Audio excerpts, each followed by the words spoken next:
MG2. Oferecimento: Café Cajubá. Vamos tomar um cajubá? E RN Saúde. Agora com a força do sistema Apvida.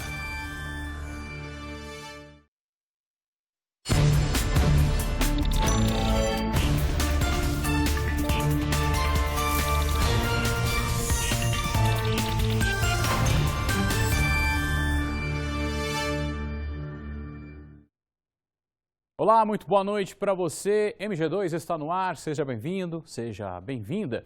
O governo federal definiu R$ 1.100. Este é o novo valor do salário mínimo. Mais que o previsto. O problema é que ele está muito longe do ideal para suprir as necessidades de uma família brasileira. Há 2 anos, Lucimar e Rodinelli vivem com salário mínimo. Além de passarem um mês com o orçamento apertado, em 2020 as contas de casa ficaram ainda mais caras por causa da inflação, reflexo da pandemia.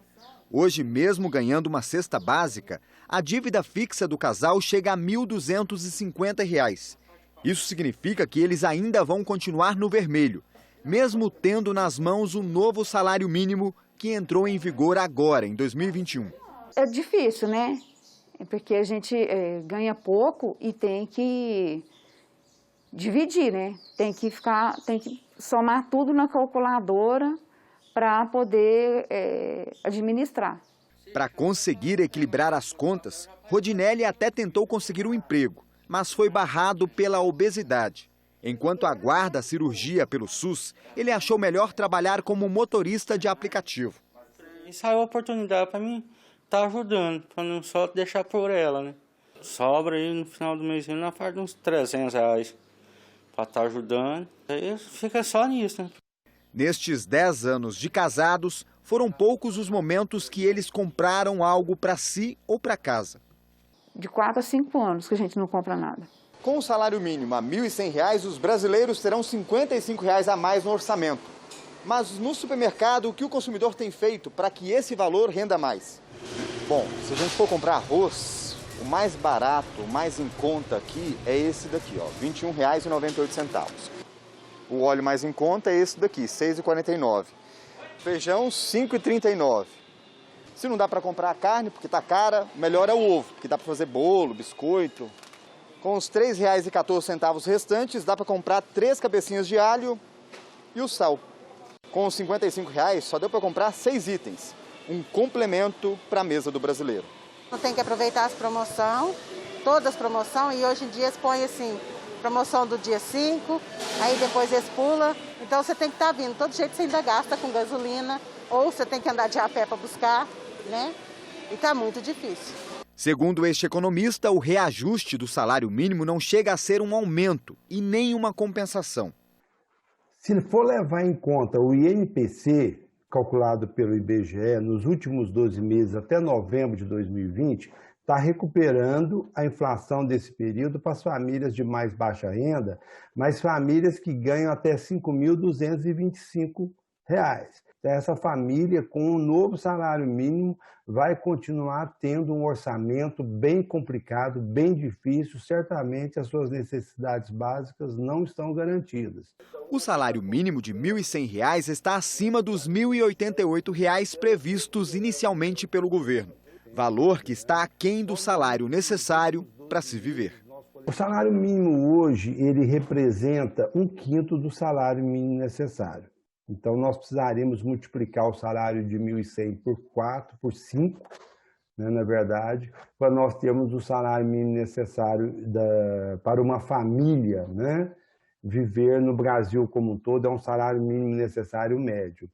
Nós tivemos, ao longo dos anos, sempre essa relação muito frágil. No início do Plano Real, o salário mínimo oficial representava 10% do salário mínimo necessário. Hoje, em janeiro, representa em torno de 21%. Ainda sobre economia, a pandemia não acabou e um dos reflexos do distanciamento social foi o desemprego. Com o avanço das compras online, muita gente perdeu o trabalho. Aos poucos, a economia se recupera e algumas vagas se abriram no final do ano passado. Mas apesar de muitos conseguirem se efetivar no serviço temporário, que aumenta em dezembro, a projeção da Confederação Nacional do Comércio de Bens, Serviços e Turismo é de redução neste índice. O contrato do Lucas está quase no fim. Foram 3 meses como temporário nessa loja de roupas em Ituiutaba. Agora ele está na expectativa de ser efetivado. Está bem complicado conseguir vaga. Não é todo lugar que está contratando. Tem muitas empresas que estão fechando, mandando embora. Está sendo uma experiência muito boa. Muito boa. Aprendi bastante coisa aqui, questão de sistema, de loja. A loja reforçou a equipe para o fim de ano, mas as vendas não superaram as expectativas. Em fevereiro encerra os contratos, dia 5 de fevereiro, e a intenção não são ficar com todos, porque não foi um dezembro muito bom, não teve tanto movimento como esperávamos, então a intenção não é ficar com todos os 4. Dados da Confederação Nacional do Comércio de Bens e Serviços e Turismo já projetavam uma redução de quase 20% no número de vagas temporárias no fim do ano passado. A expectativa é de que o índice de efetivação também seja o menor dos últimos 4 anos. Para quem for dispensado, essa especialista em RH dá algumas dicas de como se preparar para o retorno ao mercado. Aprenda sempre algo novo, foque nos seus estudos, desenvolva suas habilidades interpessoais, tendo sempre, como uso a empatia e se abra para novas oportunidades de trabalho. Seguindo essas orientações, se lembre, há várias oportunidades de trabalho e uma delas pode ser sua. Mas tem muita gente que começou 2021 já de carteira assinada. A contratação definitiva da Daiane como manicure veio depois da experiência como temporária de fim de ano. Dá mais segurança. Ter um emprego fixo, Não tinha muita segurança, não tinha previsão do meu salário nem nada. Agora eu tenho. O Brasil é considerado o 3º maior mercado consumidor do mundo. Estudos apontam que o setor de beleza deve crescer 4,5% nesse ano e, com isso, abrir novos postos de trabalho. A Sabrina, que é dona do salão, diz que sempre abre vagas de emprego e que as funcionárias que se dedicam têm grandes chances de serem efetivadas. Inclusive, a gente está com 3 vagas disponíveis para manicure, aqui na nossa sede. O mercado hoje está respondendo, de forma positiva, crescendo cada dia um pouquinho a mais. E aí a gente aproveita esse pessoal que estava nesse temporário e traz ele para o grupo já. Em instantes, Uberlândia registra 5 mortes em 24 horas por Covid-19. Em Divinópolis, informações sobre a reabertura das academias. O MG2 volta já com esta imagem linda, 7h19.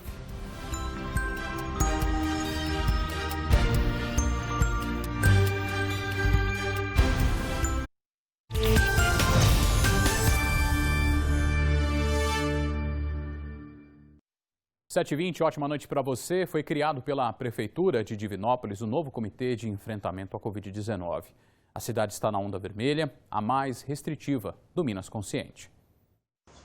A previsão dos órgãos de saúde dos casos de Covid aumentarem em janeiro parece que não tem preocupado algumas pessoas. Nas ruas de Divinópolis, cidade que atualmente está com o comércio fechado por causa da onda vermelha, tem gente sem máscara ou utilizando a máscara de forma errada. E isso é uma preocupação para o novo governo. Porque não adianta o comércio querer, a indústria querer, se a própria população não entender que a gente ainda está vivendo a pandemia. Então a gente precisa ter essa conscientização entre o ser humano de poder olhar um para o outro e ter o respeito e poder conviver com o vírus. O primeiro desafio do novo secretário de Saúde foi traçar estratégias para diminuir o impacto da pandemia. Uma das primeiras medidas foi aumentar 10 leitos de UTI no Hospital São João de Deus para pacientes com Covid-19. O São João de Deus se prontificou a disponibilizar 10 leitos, então esses 10 leitos a mais. Então hoje no São João são 20 leitos de UTI Covid, que eles disponibilizaram e remobilizaram já de prontidão. Assim que a gente acionou a gestão do hospital, o hospital de pronto já se mostrou, não, vamos abrir sim, a situação está realmente perigosa, então realmente é um grande parceiro da sociedade de Divinópolis e disponibilizou esses 10 leitos. O novo Comitê de Enfrentamento da Covid-19 em Divinópolis também foi criado. Uma das medidas adotadas para tentar diminuir o índice de ocupação tanto dos leitos de UTI como de enfermarias destinados à Covid-19 em Divinópolis será aumentar a participação da sociedade nas discussões e também nas decisões do novo Comitê de Enfrentamento à Doença de Divinópolis. O comitê, a partir de agora, terá uma cadeira itinerante que será ocupada por representantes de diversos setores. Que são membros que eventualmente serão convidados, por exemplo, associação de academias, associação de bairro, associação de bares, enfim. Esses não são cadeiras votantes, portanto, eles não decidem, mas serão ouvidos a opinião de determinado segmento para a tomada de decisão dos votantes. Além disso, a gente tem os membros consultivos. Esses membros consultivos, hoje, eles participam permanentemente, mas não votam, que é o Corpo de Bombeiros e a PM. Porque eles seguem um comando que vem da própria segurança pública, da pasta, então eles, por uma questão de ordenamento mesmo, eles vão seguir como membros, mas não votantes. Diante da onda vermelha na região oeste do estado, todas as cidades têm se mobilizado para baixar os índices de Covid-19. Em Itapecerica, o comércio também está fechado. Campanhas estão sendo realizadas e negociações para agilizar a compra e a aplicação da vacina. Já assinamos os documentos com o Instituto Butantan e estamos aguardando a deliberação da Anvisa a respeito da eficácia da vacina e já estamos também comprando os insumos. Já temos as seringas e estamos adquirindo as agulhas para a imunização da população tão logo seja liberado pelos institutos. Bom, e ainda falando de Divinópolis, as academias tiveram autorização para voltar a funcionar a partir de hoje. A Mariana Milagre já está conosco aqui ao vivo e ela vai explicar essa mudança para a gente. Não é mesmo, Mari? Boa noite para você.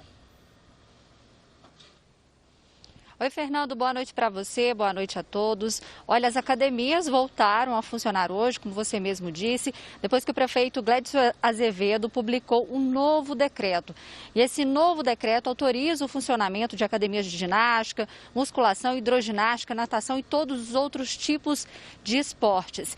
Essas atividades estavam suspensas desde o último sábado, desde que o município voltou para a onda vermelha, que é a fase mais restritiva do programa Minas Consciente. E para essa retomada, o prefeito se baseou aí numa lei municipal de 2020 que classifica as academias como serviços essenciais e as regras continuam as mesmas.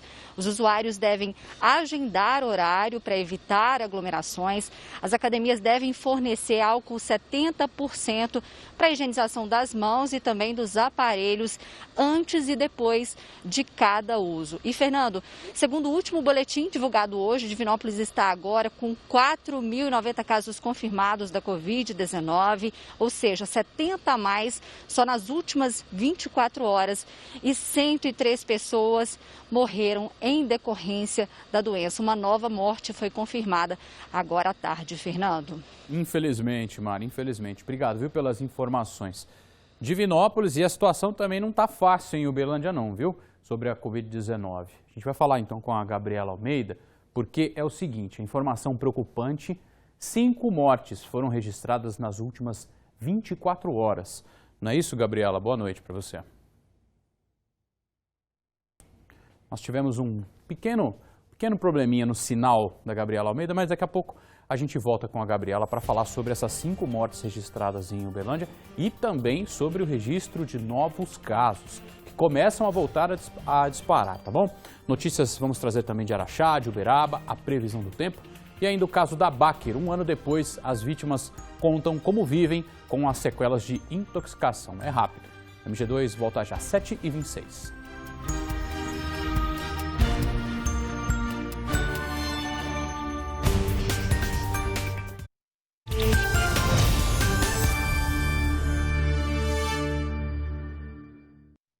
Às 7h27, 2 pessoas foram presas por tráfico de drogas em Uberaba. Isso foi depois de uma denúncia anônima. Quem está conosco ao vivo no MG2 é a Joyce Rodrigues e tem os detalhes dessa ocorrência para a gente. Oi, Joyce, boa noite para você. A polícia já informou a quantidade de droga apreendida?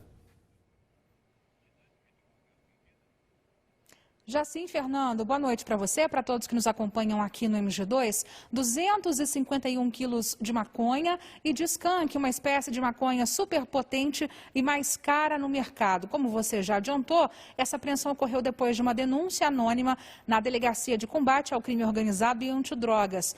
Olha, um casal transitava num veículo pelo trecho da ligação 798, a MG 190, que dá acesso de Uberaba à Nova Ponte. Na abordagem, os policiais também apreenderam dinheiro e esse veículo foi levado para um pátio conveniado ao Detran. Esse casal, que foi preso em flagrante, foi trazido para a delegacia de polícia em Uberaba e deve ser encaminhado para o presídio de Sacramento. É um protocolo de segurança por causa da Covid-19. Depois, eles devem ser encaminhados para a penitenciária aqui em Uberaba. Essa droga veio do Mato Grosso do Sul, provavelmente seria distribuída na região. De acordo com o delegado Leonardo Cavalcante, é a primeira grande apreensão de 2021, graças ao apoio da população, que pode se manifestar sempre no 181 para fazer denúncia sem se identificar. Fernando, volto com você. Joyce, obrigado pelas informações. Ótima noite para você. Tchau, tchau. Bom, agora sim, a gente vai voltar então a falar com a Gabriela Almeida sobre as 5 mortes que foram registradas nas últimas 24 horas em Uberlândia por conta da Covid-19. Gabi, boa noite, seja bem-vinda. Boa noite para você, Fernando. Boa noite a todos. Desses 5 pacientes, 3 estavam internados na rede particular de saúde. Eram 2 homens e uma mulher. 2 homens estavam na rede municipal. Além dessas 5 mortes, também foi divulgado no boletim epidemiológico desta tarde, o último aqui da cidade, outros 423 novos casos confirmados da Covid-19. Com eles, agora, Uberlândia tem quase 44.500 pessoas que já se contaminaram com a doença e 756 morreram por causa dela. Além disso, 134 pessoas estão internadas com a Covid-19, 64 estão em leitos de UTI. No momento, a taxa de ocupação de leitos de terapia intensiva na rede municipal está em 86%. E um levantamento preocupante que eles fizeram em relação aos primeiros 5 dias de janeiro com os primeiros 5 de dezembro. O aumento do número de novos casos é de 145%. E olha que nós nem chegamos naquela ordem cronológica das 2 semanas depois de um grande evento para ter aumento do número de casos, internações e mortes. Fernando. Tá certo, Gabi. Obrigado, viu, pelas informações. Ótima noite. Os vereadores de Araxá se reuniram hoje em uma reunião extraordinária para nomear os integrantes das comissões permanentes. Eles também debateram sobre o veto do atual prefeito ao orçamento do município, que tinha sido aprovado no mês passado. Na reunião ficou definido os nomes dos vereadores que vão compor as comissões permanentes do Legislativo. De acordo com o regimento, a Câmara de Araxá tem 6 comissões e cada uma delas conta com 3 parlamentares. A primeira comissão, que vai analisar a constitucionalidade, ela recebe praticamente todos os projetos da Casa. A segunda comissão, que é relacionada a finanças e orçamento, ela vai analisar matérias orçamentárias, dotações orçamentárias que chegam à Casa. E as demais comissões, que a gente considera comissões temáticas, e projetos relacionados àquele tema também passam por essas comissões. Além de nomearem os integrantes para as comissões permanentes, os vereadores receberam um ofício com o veto do prefeito ao projeto orçamentário que foi aprovado no ano passado aqui na Câmara. Segundo a Prefeitura, o texto que foi aprovado possui irregularidades. Verificou, então, que houve algumas incompatibilidades no fechamento desse orçamento. E essas incompatibilidades, de fato, deixam inviável o envio desse orçamento para o Tribunal de Contas e, de fato, nós precisamos debater esse orçamento novamente para adequar e ajustar esses destaques que foram apresentados para que possa haver, então, uma regularidade do envio, da tramitação e da execução desse orçamento. Para ser apreciado no plenário da Câmara, o veto precisa passar pela Comissão de Justiça, Legislação e Redação Final. Se o veto for aceito pelos vereadores, uma nova proposta de orçamento deverá ser montada pela Prefeitura. Enquanto isso, o Executivo e Legislativo podem trabalhar com 1/12 do orçamento executado em 2020. Como há pedido de urgência, a expectativa é de que toda a tramitação dure até 15 dias. É uma dificuldade muito grande de se trabalhar o orçamento agora sem ele estar todo correto. Então isso pode inviabilizar todo o orçamento. tanto da Prefeitura quanto da Câmara. Então temos que organizar esse texto da melhor maneira possível, junto aos colegas, para que o orçamento seja executado da melhor maneira possível. Exatamente há um ano, os primeiros casos de uma síndrome misteriosa começaram a aparecer em Belo Horizonte. Uma intoxicação que atingiu 29 pessoas. As coincidências entre os sintomas e as vítimas marcaram o início das investigações que levaram até a cervejaria Baker. Quem sobreviveu à intoxicação teve um ano de muitas mudanças. E você acompanha agora relatos emocionantes em uma reportagem especial.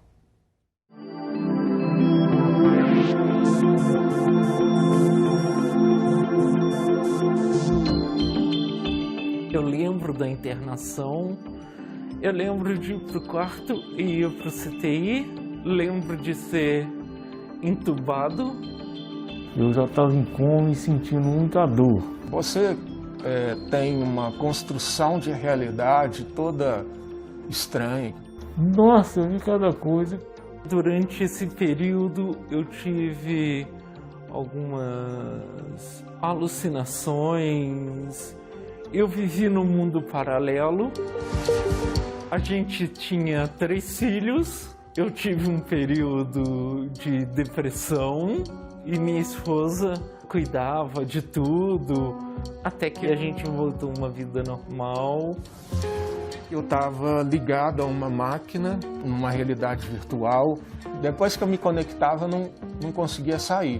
E eu olhava para a minha geladeira ali, estava com uma jarra de água geladinha aqui, você está morrendo de sede, não vai poder pegar mais. De repente eu vi uma entrada, assim, parecia uma igreja tão bonita. E entrei dentro da igreja e eu vi um clarão, que foi aquele manto de Nossa Senhora. Ela me deu a mão e falou, segura no meu manto que você vai se salvar. Eu acordei em abril e muitas dessas coisas eu acreditava que era real. Quando eu acordei, eu já tinha feito a cirurgia, já estava tudo bem. Então você vai criando toda uma realidade, um enredo, né? Sua mente vai criando, inclusive no sonho, para você lidar com aquilo, né? Tem uma equipe que vem me atendendo com fisioterapia, fonoaudiologia. Isso tem me ajudado bastante. Tenho, né, infelizmente, ainda algumas dificuldades, principalmente cotidiano, as coisas do dia a dia, escovar os dentes, passar um café. É uma vida que a gente está tentando retomar o mais próximo do normal possível. E agora eu sei que lá atrás eu sentia muito falta desse apoio dele, desse colo, desse carinho, pela perda do meu pai. E hoje eu tenho isso dele. Porque quando eu estou triste, me emociono, é ele que me dá o colo que me faltou lá atrás. E essa família de vítimas que a gente fez, eles sabem o que é cada vitória nossa, porque eles também passaram por isso. Eu já acolhi muita gente, mas hoje em dia eu acho que eu estou sendo muito acolhida. E isso é tão bom, sabe? Eu passei mais ou menos um mês sentindo dor todos os segundos para respirar. Agora, para você saber essa experiência, eu prefiro que você não saiba.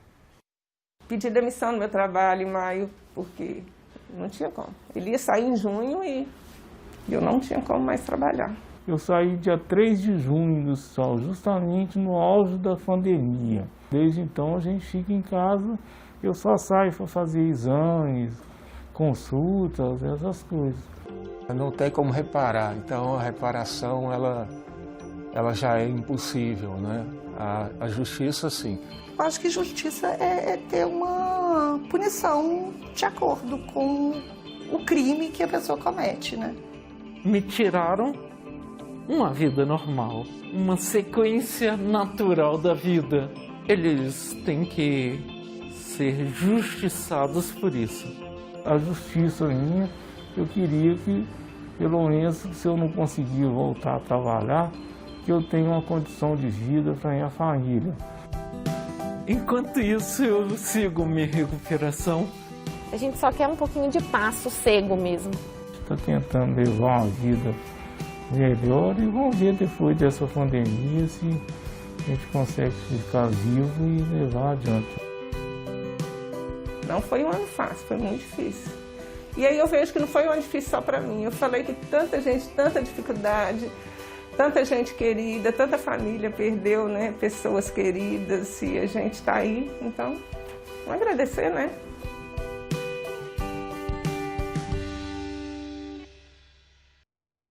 É isso, né? Forte, marcante e real. Isso foi no início de 2020, em janeiro, né? Ou seja, nós esperávamos que isso fosse o pior dos piores cenários naquele ano de 2020, que pra gente foi infelizmente marcado pela perda de centenas de milhares de vítimas por conta da Covid-19 na sequência.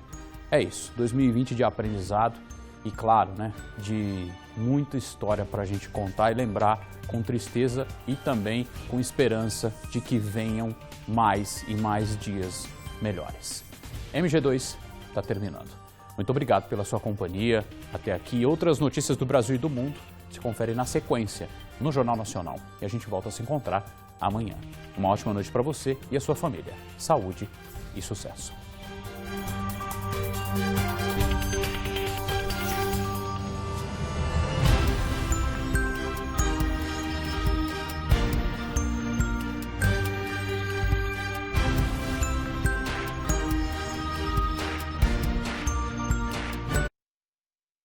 MG2. Oferecimento Café Cajubá. Vamos tomar um cajubá? E RN Saúde. Agora com a força do sistema Apvida.